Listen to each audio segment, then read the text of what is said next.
돈 되는 이야기는 다 합니다. 쩐다TV. 사실 제가 사실 2주짜리인데요. 이 쩐다TV 2주짜리 기획을 하면서 이분은 꼭 모셔야 된다. 제가 강력히 주장을 했던 분이 있습니다. 교보증권의 김형렬 리서치 센터장인데요. 어서 오세요. 네, 안녕하세요. 제가 그 센터장님을 꼭 모셔야 된다라고 했던 이유가 아마 많은 분들이 과거 기사를 찾아보시면 아실 거예요. 3월 10날이었죠. 네네. 갑자기 수정 전망 보고서를 내셨어요. 아, 네네네. 그때 그러니까 뷰를 완전히 꺾으셨더라고요. 네, 그랬었죠. 그때 기자들이 뭐 찾아갔는지 전화를 했는지 모르겠는데 인터뷰도 되게 많이 했고 저도 그 인터뷰 기사를 보고 나서 이 리포트를 찾아봤는데 이분이 갑자기 왜 이러시지? 했거든요. 그게 1950포인트 정도였는데 그 후로 500포인트 확 밀려버렸었죠. 당시 이야기로 좀 거슬러 가볼게요. 그때 왜 꺾으셨는지부터 좀 이야기를 시작해보죠. 네, 우선 2월부터 코로나19에 대한 영향이 있었죠. 그래서 이제 우리 증시도 2000선까지 이제 밀리는 현상들이 나타났었고 그 이전의 상황을 생각해 보면 올해 증시가 이제 무역 분쟁에 대한 완화, 그래서 수출 회복, 기업들의 실적이 증가할 것이다라는 기대로 올해 시장 전망에 대해서 낙관적인 부분이 여전히 자리를 잡고 있는 가운데 그 코로나19에 대한 충격이 일시적일 것이다라는 부분 등의 그 평가 등이 많았습니다. 저 역시 한때는 이제 그런 부분의 의미를 두었었고요. 그런데 이제 2000선이 깨지고 있는 상황에서 주변에 이제 기관 투자자들이나 전문 투자자들에게 이제 전화를 드리다 보면 저가 매수를 상당히 공격적으로 하시더라고요, 당시에. 그래서 2000선 즈음에서. 그렇습니다. 이 상황에 대한 부분을 금세 수습할 수 있을 것이다 라고 하면서 조금 빠른 매수를 감행하던 분들이 생각보다 주변에 많아서 이제 보고서를 통해서 조금 보수적인 시각과 이런 그 충격에 대한 대비가 필요하다. 이것을 좀 알려야 될 필요가 있다는 점을 느꼈었고요. 가장 중요한 이유 중에 하나는 올해 2020년도가 시작하면서도 출렁이면 있었습니다.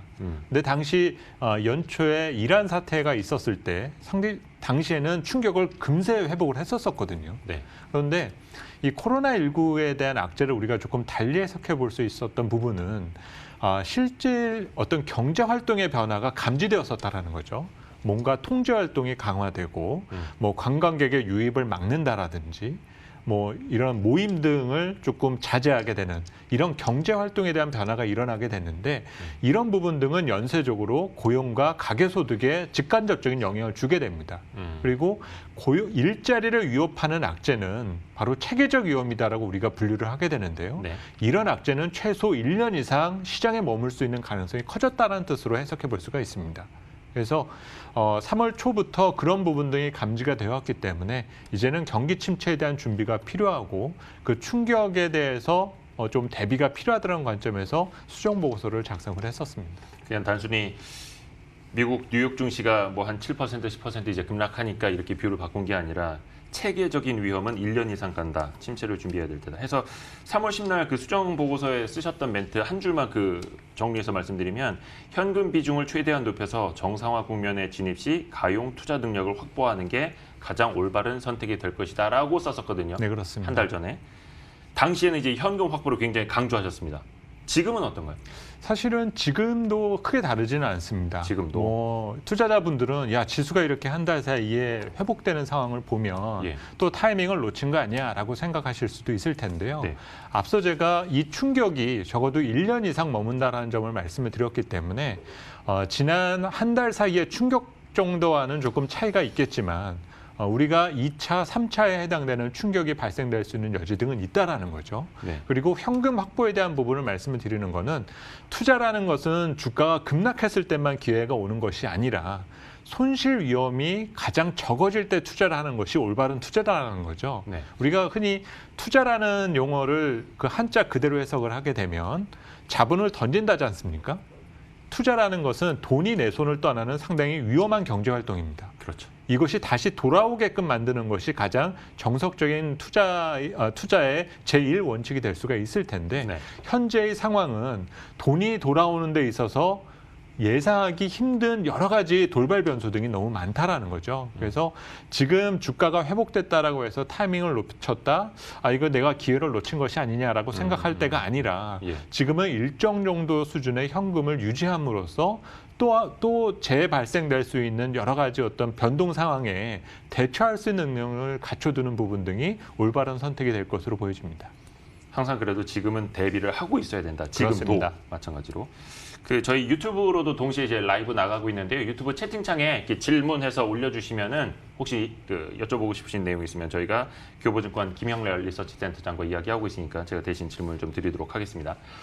3월 10날 수정 전망 보고서가 나온 다음에 뭐 공교롭게도 이제 시장이 폭락을 했고 해서 미리 뭐 이제 예견을 했다. 여기까지는 이제 다른 분들도 많이 이야기를 하셨는데 모르겠습니다. 이게 우연일지 실력일지는 모르겠습니다. 물론 이제 그 후자겠습니다만 3월 19일 날 교보 에세이 쓰신 것도 보니까 이제는 낙엽보다 나무를 볼 때다. 낙엽이 지고 떨어져도 나무가 죽지는 않는다. 그때가 코스피 1457포인트 바닥 찍었던 날이었거든요. 그렇습니다. 저도 이제 수정 보고서를 작성을 할 때 이 예. 하단에 대한 설정을 어디까지 둘 건가라는 점에서는 뭐 예상 밴드로는 저희가 1750 정도를 얘기를 했었고 일시적으로 1700이 깨진다 정도까지만 예상을 해왔었던 것이지 네. 1500이 깨진다라는 부분까지 저희가 생각을 해오지는 않았었거든요. 예. 그러면 이 1500이 깨진 것에 대한 의미를 우리가 생각해 볼 필요가 있다라는 관점에서 그 자료를 쓰게 됐습니다. 우리가 뭐 당시에는 말 그대로 공포에 질렸었던 시간이었었죠. 그리고 1500이 깨지고 나니까 투자자들은 뭐 1200 갈 것이다. 또 일부 증권사에서는 1100 갈 수도 있다. 이런 상당히 공포스러운 보고서들을 써왔었는데 예. 마치 이제 세상이 망하는 것처럼 너무 이제 어떤 극단적인 상황까지 내몰렸었다라는 거죠. 그렇죠. 그러면 이제 투자자분들에게 제가 강조해서 말씀드리고 싶은 부분은 경기 침체가 오는 것을 부정하자라는 뜻으로 말씀드리는 것이 아니라 예. 이런 어려운 경제 상황임에도 불구하고 우리의 기초 체력을 한번 생각해 볼 필요가 있다. 그 점에서 이제 말씀을 드렸던 거죠. 우리가 낙엽이 떨어진다라고 해서 아이고 올겨울에 이 나무가 드디어 죽겠네라고 생각하지 않지 않습니까? 예. 좀 시간이 지나고 나면 결국은 새싹이 다시금 되돋는 그 시간이 올 텐데 단지 낙엽이 떨어진다라고 해서 그 공포에 우리는 질려버려서는 안 된다라는 것이죠. 그러면 코스피가 1500이 깨졌을 때에 우리가 생각해야 될 것은 무엇이냐? 경기 침체를 부정할 수는 없었거든요. 네. 그런데 우리 기업들의 실적 상황이나 우리 경제의 수준에 대한 것들을 우리가 고민해 둘 필요가 큰데 이 1500포인트라는 지수 때는 코스피가 한 2003, 4년 정도로 리와인드 됐었던 상황이거든요. 네. 근데 당시에 우리 상장 기업들의 이익이 어느 정도 수준이었었냐면은 한 50조 원대 후반 순이익 기준으로 보면 한 60조 원이 채 되지 않았었던 시절입니다. 예. 그 정도 실적을 기록을 한다면 그 정도의 우리 기업들의 이익이 기록된다라면은 말 그대로 코스피가 1500을 깨고 내려간 상황을 이해할 수가 있었어요. 예. 근데 오늘도 이제 삼성전자의 잠정 실적이 나왔는데 예. 올해 우리 상장 기업들의 예상되는 순이익은 대략 한 100조 원 정도입니다. 네. 근데 이 100조 원은 지금 아직까지 이 사태를 다 반영하지 않았으니까 예. 낮아지겠죠. 근데 지난 10년 사이에 우리 상장 기업들은 평균 기준으로 한 90조 원의 이익을 따박따박 메워왔었거든요. 그리고 한때 17, 18년도 같은 경우 반도체 호황이 왔었을 때는 130조까지도 이익이 났었어요. 예. 그러면 아무리 경기 침체가 온다 하더라도 우리 기업들의 어떤 양질의 이익 관리 능력을 우리가 감안해서 본다라면 올해 실적은 대략적으로 80조에서 90조 원 실적은 기록할 수가 있다라는 거죠.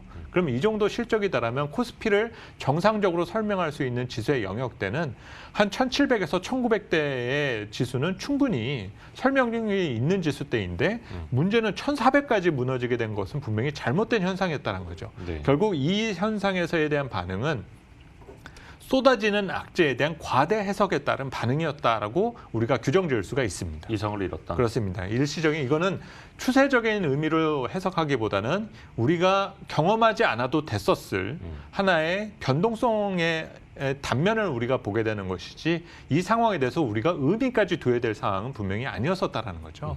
그리고 최근에 투자자분들을 말씀을 드리면 이렇게 조금 희망적인 말씀을 드려도 네. 상당히 부정적인 부분을 계속 강조를 하세요.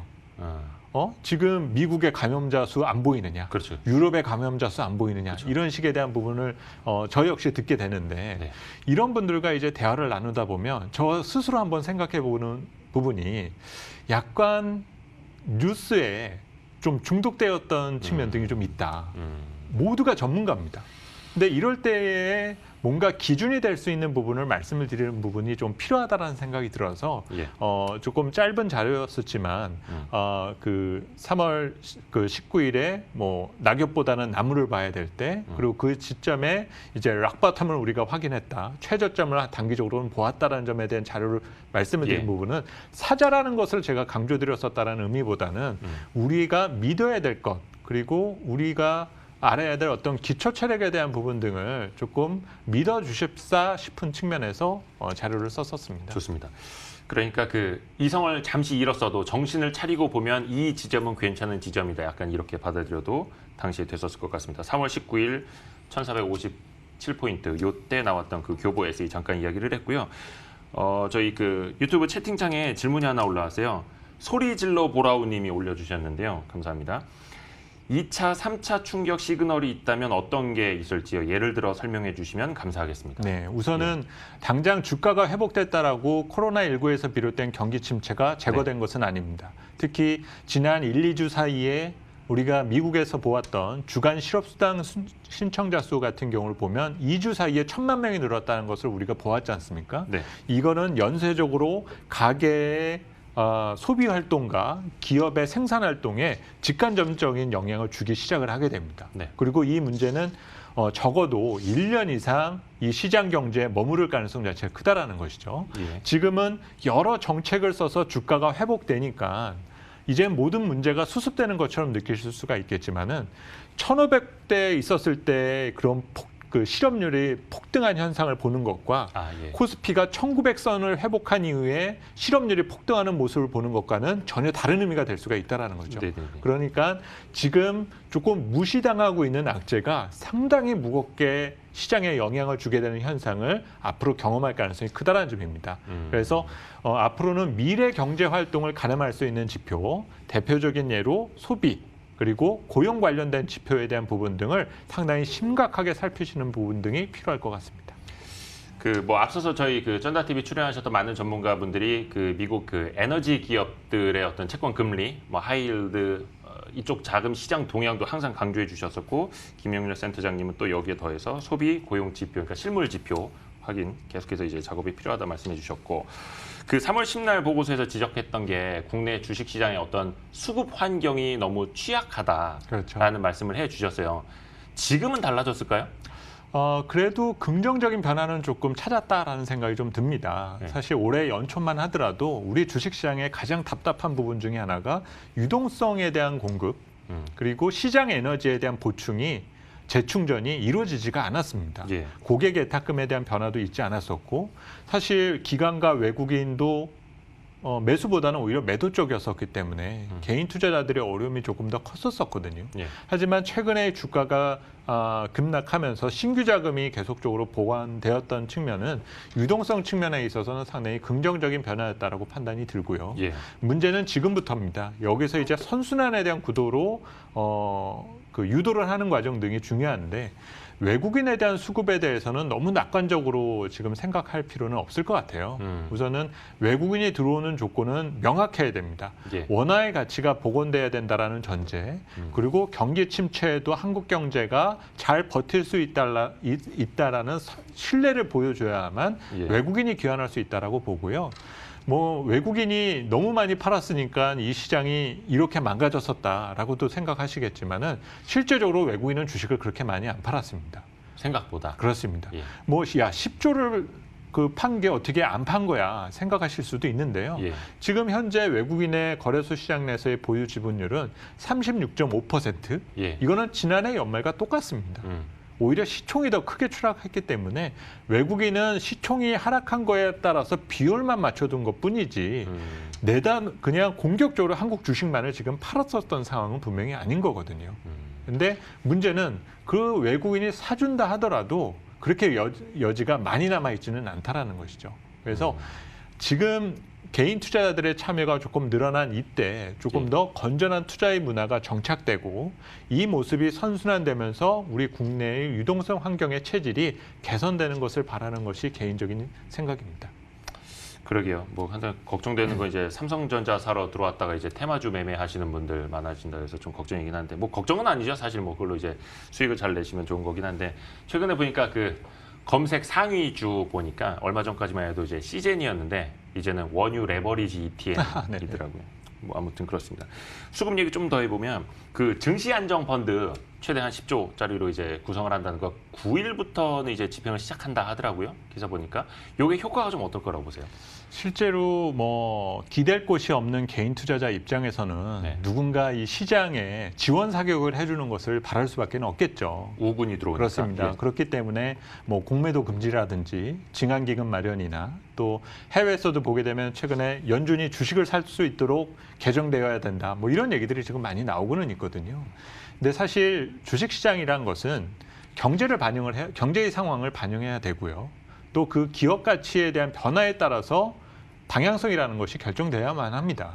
이제 이것이 누군가 지원 사격을 해준다라고 해서 추세가 결정되는 것은 시장을 왜곡시키고 지나친 개입하게 되는 현상에 불과할 수가 있게 되거든요. 네. 그래서 공매도 규제라는 측면이 일시적으로 도움이 될지는 모르겠으나 추세적으로 시장이 좋아지기 위해서는 강력한 매수자와 그 매수자가 끊임없이 공급되는 것이 가장 이상적인 그림이거든요. 네. 매도를 제한하는 것이 가장 이상적인 그림이 아니듯이 마찬가지로 증시 안정기금이 유입된다라고 해서 시장이 좋아지게 된다라는 것은 한편에 말하게 되면은 이 새로운 또 돈이 들어오게 되니까 팔 수 있는 여지가 생긴다는 뜻으로도 해석해 볼 수가 있어요. 예. 그래서 이 증안기금에 대한 기대감을 갖게 되는 것은 오히려 좀 더 잘못된 해석이 될 수도 있고요. 과거에도 보면 외국인 투자자들이 한국에서 공격적으로 주식 비중을 줄였었던 적이 있습니다. 그때가 바로 2003년에서 5년이었었는데 당시에 삼성전자에 대한 집중적인 매도가 있었었거든요. 네. 외국인이 그렇게 삼성전자에 대한 주식을 매도할 수 있었던 이유는 자사주 매입 때문이었습니다. 그래서 말 그대로 수급적인 지원에 대한 부분만으로 시장이 어떤 강력한 시세를 낼 수 있다라는 것들은 중장기적인 관점에서 봤을 때 그렇게 썩 도움이 되지 않고 우리가 생각하는 이런 증안기금이 마련되고 공매도를 일시적으로 제한하는 이런 조치 등은 우선 공포에 질려있는 투자자들의 심리와 이성적 판단을 유도하는 측면에 있어서의 효과 정도로만 한정지어두는 부분 등이 좀 더 필요할 것 같습니다. 말 그대로 안정에다가 방점을 그렇습니다. 두면 되겠네요. 그리고 제가 그 유튜브 채팅창 보고 있는데 아까 그 소리질러 보라우님 질문 읽어드렸잖아요. 근데 그 아이디를 그렇게 리듬 없게 읽냐고 헤이문님이 지적을 해주셨고요. 고맙습니다. 헤이문님이 MTN 버리고 나갔다 다시 돌아왔다고 해주셨습니다. 아이고 감사합니다. 언제 또 나가실 수도 있을 것 같은데. 아무튼 그 3월 23일에 쓰셨던 교보 에세이 자료를 또 봤어요. 네네. 근데 그때 확인해야 할 두 가지 시그널 언급해 주시면서 신용 리스크. 뭐 이거는 뭐 많은 분들이 이제 앞서서 저희 방송에서 지적을 해주셨기 때문에 넘어가도 될 것 같고 또 하나 이제 뭐 당연한 얘기긴 한데 코로나 확진자 수. 근데 이게 어제도 그랬고 오늘 발표된 것도 보니까 확진자 수 추가가 47명이더라고요. 그렇죠. 이거 보고 이제 종식이 되나? 약간 좀 시장은 앞서갈 수 있잖아요. 그렇게 그렇습니다. 생각하시는 분들이 있으실 것 같은데 센터장님 생각은 어떠세요? 사실 지금 상황을 보면 가장 먼저 시작되었던 중국이 줄어들기 시작을 했고 예. 이들의 모습을 우리가 계속 지금 따라가고 있거든요. 한국이라든지 뭐 홍콩이나 이런 나라들이 지금 뒤따르는 부분 등이 있어 왔었는데 결국은 미국이나 유럽 국가들도 이 모습을 따라갈 수 있는 여지 등은 충분히 있을 겁니다. 그래야죠. 문제는 그러면 미국이나 유럽 등이 정상화되었을 때 경제 활동이라든지 금융시장이 같은 모습을 그려왔느냐는 조금 다른 별개의 모습으로 우리가 생각해 둘 필요가 있겠고요. 네. 또 일각에서는 치료제만 나오면 끝나는 거 아니겠어? 예. 그리고 아니면 뭐 백신이 만들어지면 끝나는 거 아니겠어? 라고 생각할 수는 있겠지만 우리가 이제 한번 생각해야 되는 문제는 이런 질병이라는 변수가 등장함으로써 공급과 수요 체인에 지금 상당한 변화를 가져왔다라는 거죠. 네. 그래서 앞으로 이 코로나19의 경제 환경과 패러다임이 특히 이제 소비에 대한 어떤 그 문화에 있어서 그 변화된 모습을 우리가 지금 추정하기란 쉽지가 않다는 점입니다. 네. 그리고 지금 일자리 잃은 그 우리의 어떤 노동자들이 어떤 모습으로 그리고 어떤 속도로 지금 실물 경제로 다시금 귀환할 수 있는지에 대한 예측을 하는 것이 현실적으로 지금 어렵다라는 거죠. 예. 그래서 이번 문제가 단순히 확진자 수에 대한 문제만을 가지고 주식시장이라든지 금융시장에 대한 예측을 하는 것은 조금 문제가 있다는 판단을 하고요. 이 문제가 올해 하반기 그리고 해를 넘겼을 때에 대한 반응. 우리가 걱정해야 될 것은 만약 올 겨울이 되었을 때 재발에 대한 위험은 분명히 없는 것이냐.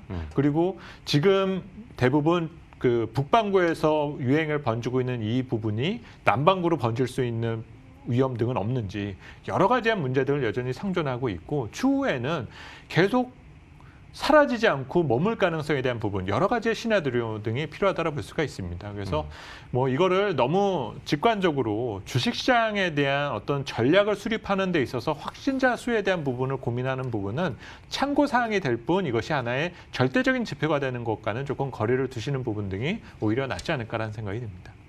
약간 지금은 좀 차분하게 바라보자. 그렇습니다. 예. 그 채팅창에서 갑자기 많은 분들이 왜 칸트를 이야기하고 계시죠? 이 철학 이야기를 갑자기 이제 빠져 계시는데 칸트의 자유의지까지도 막 이야기 나오고 아무튼 저희가 시간이 이제 거의 한 2분 정도밖에 안 남아서 그 4월 그 월간 보고서 이제 쓰시면서 제목이 뭐였더라? 고독한 재활의 시작. 뭐 이제 단기적인 반등보다는 아무래도 뭐 변동성도 준비하자 이런 내용들 많이 담으셨는데 4월 토픽 업종으로 IT, 인터넷, 화학, 제약 그 이제 그렇습니다. 꼽으셨고 시간이 없으니까 종목만 바로 이제 넘어갈게요. 삼성전자, 네이버, LG화학, 포스코케미칼, 녹십자, JW 중외제약, 삼성바이오로직스 이렇게 말씀해 주셨는데 그렇습니다. 여기 간단히 좀 설명이 될까요? 예. 우선은 수요 체인에 대한 충격에 민감도가 그러니까 내구성이 강한 업종이 가장 먼저 복구될 수 있는 여지가 있다라는 거죠. 네. 그런 부분에서 오늘 삼성전자 실적이 나왔지만 역시 반도체 그리고 인터넷 관련 산업 등의 경우에는 최근에 바뀐 수요 체인의 변화의 충격에 제한적인 영향을 받고 있다는 점이죠. 그런 네. 부분에서 긍정적이다. 그리고 LG화학이라든지 포스코케미칼과 같은 화학 업종을 포함시킨 이유는 바로 2차 전지 때문입니다. 현재 당분간 제로금리가 계속된다라는 것은 성장주에 대한 투자 수요가 계속된다는 뜻이거든요. 네. 그러면 지금 2차 전지와 같은 성장 산업 등은 시간을 많이 벌었다라는 거죠. 그런 측면에 있어서 스타일적인 측면에 있어서 투자자들이 많이 찾을 수 있는 성장 산업 쪽에 한 축을 담당하고 있기 때문에 관심을 가져보자. 그리고 제약 관련주들 중에서는 녹십자나 JW 중외제약 부분을 말씀을 드렸는데 예. 우리가 이 연초부터 이 코로나19의 충격을 받았지 않습니까? 올해 그 3, 4분기 올해 연말로 갈수록 독감 백신에 대한 수요가 폭발할 수 있는 여지 등이 생길 겁니다. 아, 오히려? 의무 접종까지도 갈 수 있는 여지가 생기겠죠. 이 어떤 이 감염 질병 관련된 부분을 준비하자라는 쪽에 대한 노력 등이 앞으로 제약 관련 산업의 생태계에 변화를 가져올 수 있다는 측면에서 바이오보다는 오히려 제약 산업 등에 대한 관심을 높이는 부분 등이 필요할 것 같습니다. 워낙 또 바이오 쪽은 변동성이 심하기도 하고 그렇습니다. 그래서 뭐 반도체, 인터넷, 2차 전지 그리고 제약 쪽까지. 이거 오늘 좀 제한된 시간에 그래도 이야기를 좀 많이 한 것 같습니다. 오늘 그래도 채팅창 통해서도 이제 참여해주신 여러분들도 감사하고요. 오늘 3월 10날 그 수정 전망 보고서를 통해서 좀 위기를 예측하고 그래도 투자에 좀 유형 관리에 도움을 주셨던 그리고 교보 에세이를 통해서 지속적으로 투자 조언을 하고 있는 김영렬 교보증권 리서치 센터장 함께했고요. 앞으로도 그 자료들도 여러분들 좀 계속해서 많이 찾아보시면 조금 더 도움이 될 것 같습니다. 나와주셔서 고맙습니다. 네, 감사합니다.